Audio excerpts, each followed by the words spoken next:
After I had my stroke, I was in the hospital for a while.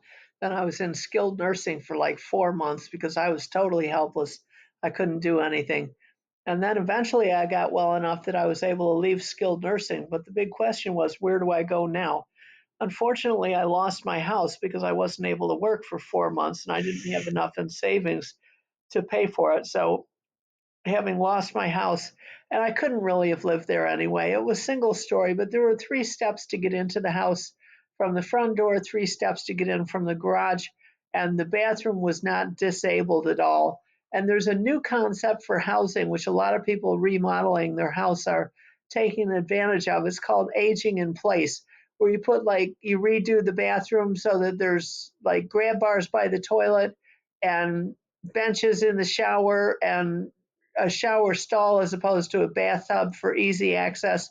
And so a lot of people are redoing their houses so they can live there until they're in their 80s or 90s. But in my case, that wasn't an option.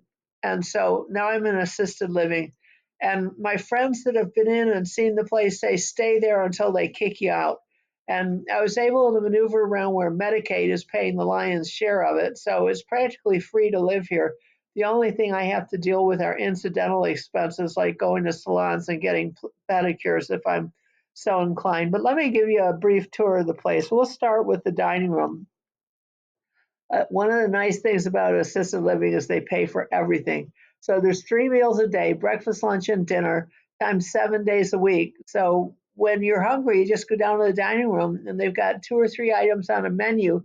And then they've got a core things that you can order from anytime, like certain salads, basic sandwiches, jello, cottage cheese, fruit plates, things like that, that you can order anytime.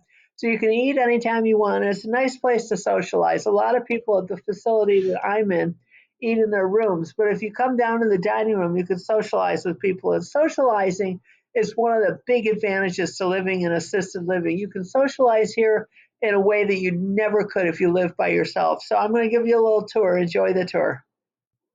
The facility calls this the entertainment lounge. We have meetings in here like resident council, which I'll talk about a little bit later.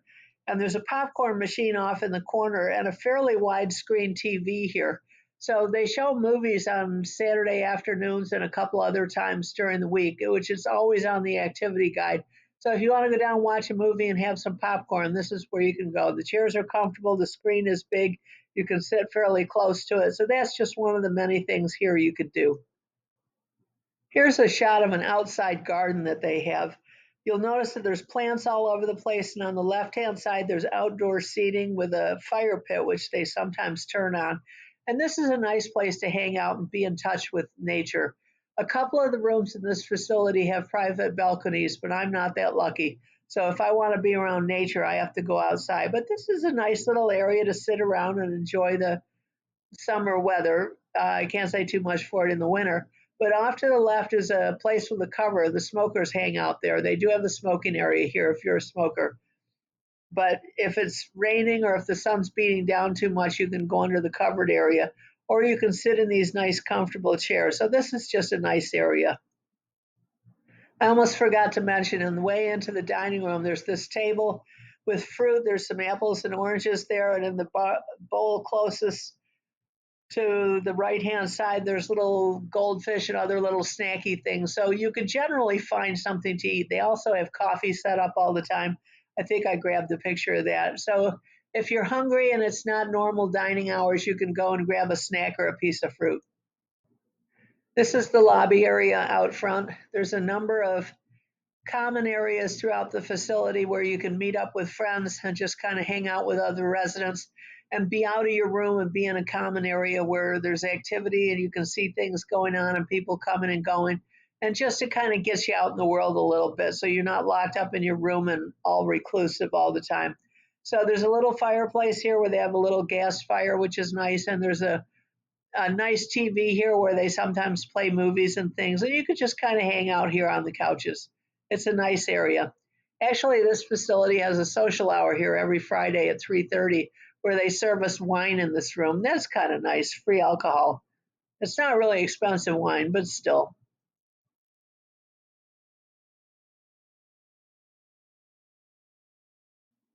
This facility has a public laundry room where there's two washers and two dryers, and they're free. You don't have to put quarters or dollars and anything in to use them.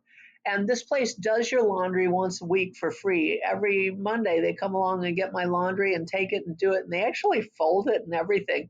And that's a really nice, handy thing because being able to do laundry by myself would be kind of challenging in my disabled state. So it's nice to have the laundry done. And I'm 65. I worked my whole entire life. To have somebody take care of me in my so called golden years is kind of nice. I'm getting used to it. It grows on you. This is another more private common area. It's just a couple of comfortable chairs with a table in between them, and they're overlooking kind of a balcony overlooking the lobby. So if you want to meet a friend and just hang out and chat, this is a good place to do it too. This is called the puzzle room and sometimes the sun room. The windows are floor to ceiling, huge windowed area. And so in the wintertime, this is how you can be in touch with nature. It's a very sunny room, very nice, wide open space. And there's a couple tables and chairs inside. And then on the walls, there's bookshelves with literally hundreds of puzzles. So if you're into puzzles, which I personally am not, you can come here and do a puzzle. This is an inside view of one of the other residents' rooms. She graciously allowed me to photograph her living quarters. You see her bed is pushed up against the far wall, and then she's got a couch, and to the right is the kitchen. The couch has a couple tables in front, and to the left of the couch are a couple seating areas. And it's just like a regular apartment. She's lucky. She's got a nice setup. Unfortunately, when I came here, they only have one room available and it's only 300 square feet, which is minuscule. So I didn't take pictures of my room because it's absolutely minuscule. But this is a nice room. I could be happy in a place like this. Here's the rest of my friend's apartment. These are the two chairs to the left, the couch is to the right, and then there's a nice set of windows with a nice view of trees outside. She's got a TV hanging on the wall. So it's kind of a sweet deal. She's got a really nice place. I wish I had an apartment that big. Hers is about 400 square feet. And as I said, mine is about 300 square feet, which is absolutely minuscule, but it was the only room they had available. So it was this or nothing.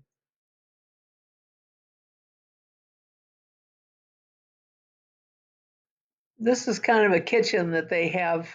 They run classes here, cooking classes, as one of the activities. So once a week on Thursday afternoon at 1 o'clock, 8 or 9 of us meet in here and we do brownies and cookies. And I've helped give some of the classes.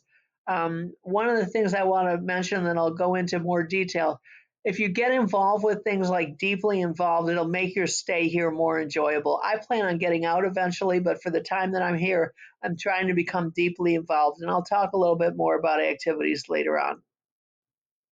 I forgot to mention that as part of your room, you get a private bathroom with a private shower and everything. And that's really nice because when I was in the skilled living place, they had community showers, which they called spa rooms. But it was a shower where you had to go to take your shower, and it wasn't private at all. And here you get a private shower and a private toilet and a private bathroom. And that really is more important than you would think. But it's nice to have. So I hope you enjoyed the tour. That's an inside look of what it's like to live in assisted living after you've had a stroke. And the best thing I can say is it's not a bad deal. And my friends have told me I should stay here as long as I can. It's a sweet deal. So get in your mind that it's a sweet deal and you'll do okay. And just try and get involved with things so you're not too reclusive. So I hope you enjoyed this. If you did subscribe, I've got more videos coming on how to get along in assisted living.